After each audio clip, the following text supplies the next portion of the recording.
একজন ওই পাশে ধরছে আর একজন এই পাশে ধরে মানে গাছটা তুলে দিতে হয়েছিল। তারপরে এই জায়গায় পা দিয়ে তুলে দিতে হয়েছে, তারপরে এই জায়গা থেকে ফসকে এই জায়গায় লাগছে। হ্যালো কলিজার বন্ধুরা, কেমন আছেন সবাই? আপনারা আশা করি ভালো আছেন। আজকে চলে আসলাম কুড়িগ্রাম জেলা ফুলবাড়ি উপজেলা নাওডাঙ্গা ইউনিয়নের চর গোরখ মণ্ডলের আনন্দ বাজারে, যেখানে আপনারা শুনেছেন গতকালকে একটি ঘটনা ঘটেছে যে এখানে একটি লোক ব্লেডের মাধ্যমে কাটা পড়ছে, তার হাতটা কাটা পড়ছে, সে মারা গেছে। তো ঘটনাটা আসলে অনেকে অনেক কিছু বলতেছে, এটার সত্যতা যাচাই করার জন্য আমি চলে আসছি এই ঘটনাস্থলে। আমরা একটু আপনাদেরকে দেখাবো যে কিভাবে ঘটনাটি ঘটলো, সেটা আপনাদেরকে একটু জানাই। কারণ অন্ধকারের মধ্যে অনেক কিছুই অজানা থেকে যায়। অনেকেই অনেক ধরনের কথাবার্তা বলতেছে, কেউ বলতেছে ব্লেড খুলে এসে লাগছিল, কেউ বলতেছে মানে অনেক কিছুই। এটা আসলে বিশ্বাস করার মতো না। আমি ঘটনাস্থলে আসছি, এখানে দেখেন ব্লেডটাকে ধরে রাখার জন্য কিন্তু সেফটি আছে। আপনি একটু এইখানে দেখান, এই সেফটিগুলো কিন্তু আছে ব্লেডটাকে ধরে রাখার জন্য। নিচের দিকেও কিন্তু মনে করেন যে এইখানে সেফটি আছে। অ্যান্ড বিষয়টা হচ্ছে যে মারা গেছিলো তাই সে এই ডুমটা নাকি নিয়ে আসছিল।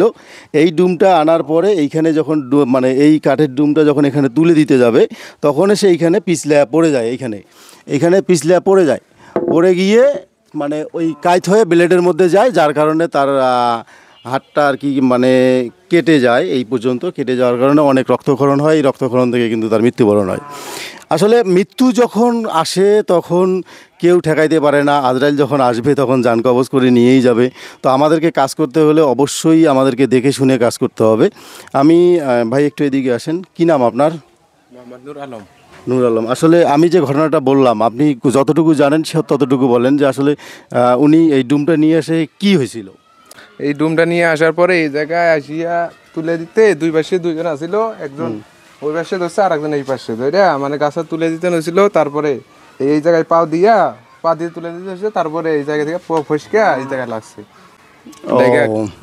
তাহলে বুঝতে পারতেছেন যে মানে পাটা পিছলা গিয়া কিন্তু অ্যাক্সিডেন্টটা ঘটে গেছে। আসলে মৃত্যু যখন আসে তখন কেউ বলতে পারে না যে কিভাবে আসে।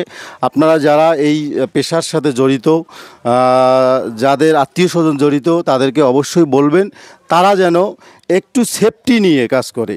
সেফটি বলতে কাজটা যেন দেখে শুনে করে, তাড়াহুড়া না করে। এ ধরনের দুর্ঘটনা যেন আর না হয়।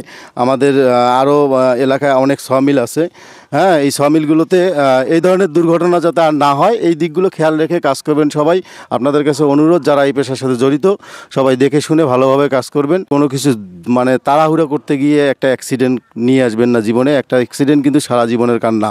আজকে যে লোকটা মারা গেছে তার ওয়াইফ বিধবা, তার সন্তান পিতৃহারা, তারা আজকে কতটা কষ্টে আছে একটু খেয়াল করে দেখেন। তাদের বাকি জীবনগুলো কিভাবে কাটবে, বাকি দিনগুলো কিভাবে কাটবে। একটা পরিবার কিন্তু হতাশাগ্রস্ত হয়ে গেছে এইটার কারণে। তো সবাই ভালো থাকবেন, আমার জন্য দোয়া করবেন। আল্লাহ হাফেজ।